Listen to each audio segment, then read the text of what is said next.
Hello, welcome to another video of the ongoing web development series. Today we are diving into JavaScript, the logical part of the web development. Learning HTML, CSS, and JavaScript one after another is a very bad approach for beginners. These technologies should be learned parallelly. Of course, HTML comes before CSS and JavaScript, but it's not a good approach to deep dive into one of these technologies before learning another. A good strategy would be to just learn the basics first and learn all these technologies together as you create beautiful and functional websites. This approach makes sense because web page is complete only when these technologies are glued together. So without any further ado, let's get right into the video. Roll the intro. It's hard to breathe, but that's alright. Hush.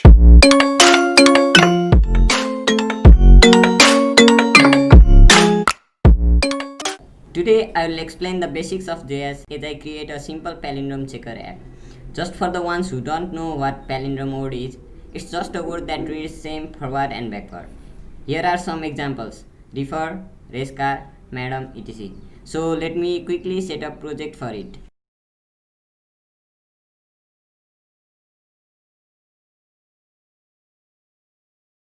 The focus of today's video is JavaScript, so I will quickly write HTML and explain major elements. I just have a heading and form element.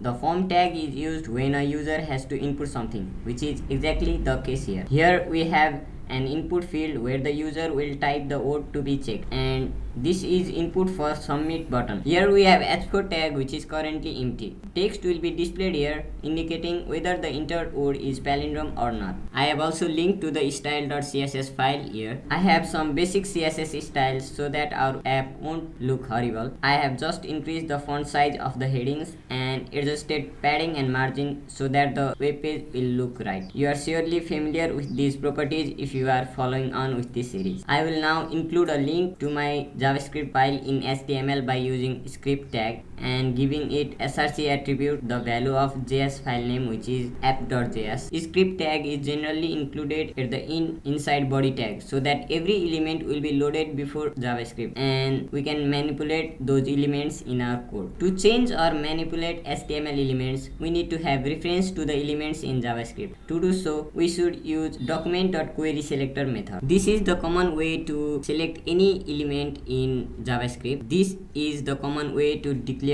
a variable in JS. We can use console.log method to print anything to the browser console. I will show you what this document is by console logging it. Chrome browser shows better about this reference, so I will open this HTML file in Chrome browser.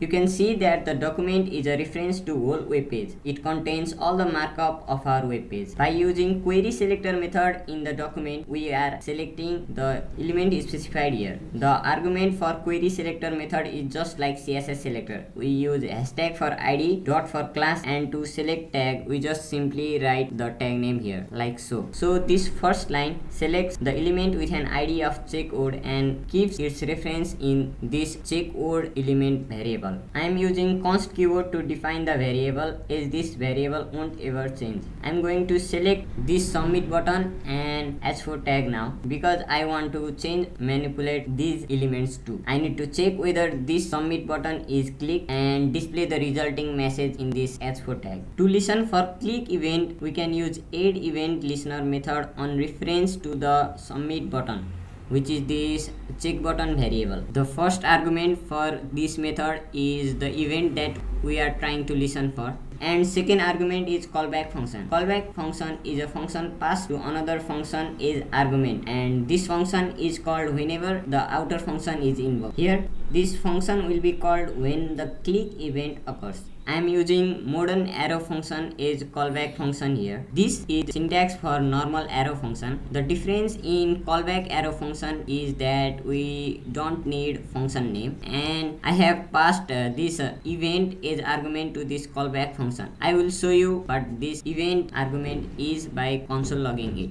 You can see that the page automatically refreshes when I click on this check button, and the event logged to the console disappears. So I need to prevent this default behavior of browser, which automatically refreshes when we submit any form.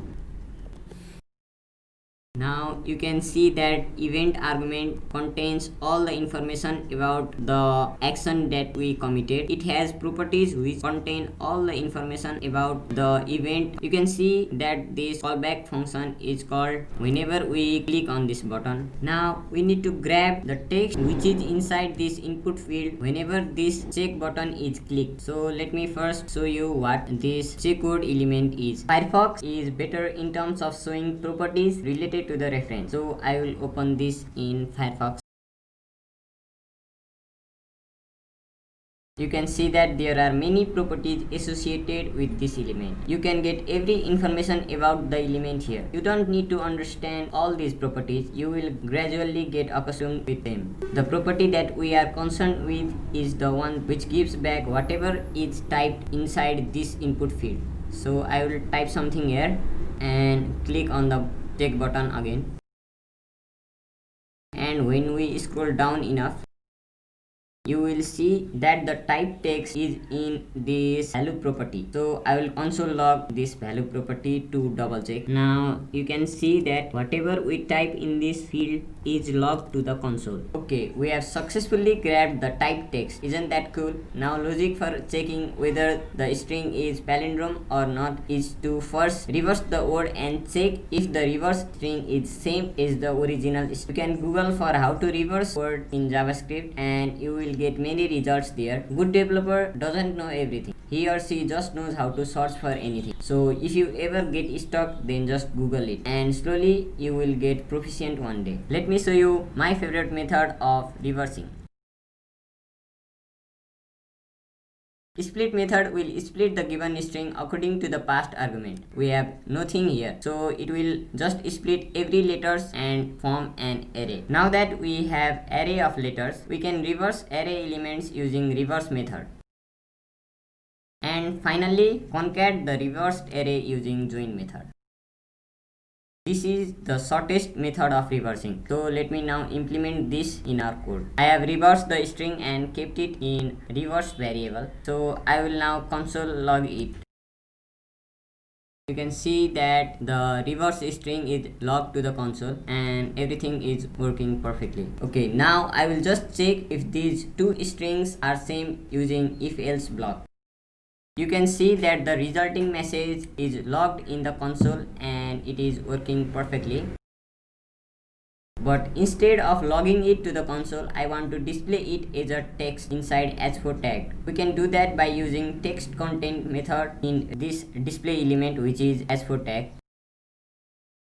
Now let me check if this is working.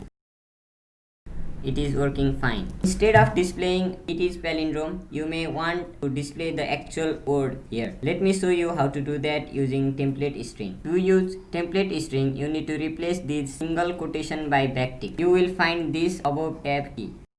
Now the text inside backticks are formatted, and to have any variable formatted along with the remaining text, you can just type $ and include the variable inside the curly braces.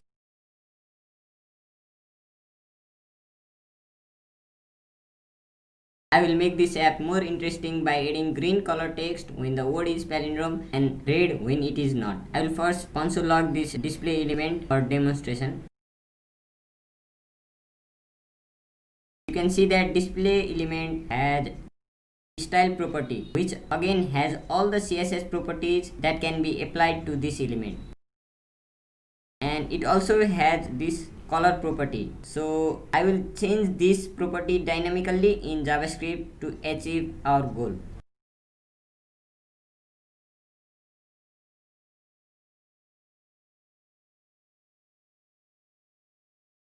Okay, now this is working fine. So that's it for today. Make sure to support the channel by subscribing if you are new here. Don't forget to like the video if you appreciate the content and comment your doubts. Stay tuned for more beginner friendly apps just like this one. See you in the next one. Bye bye.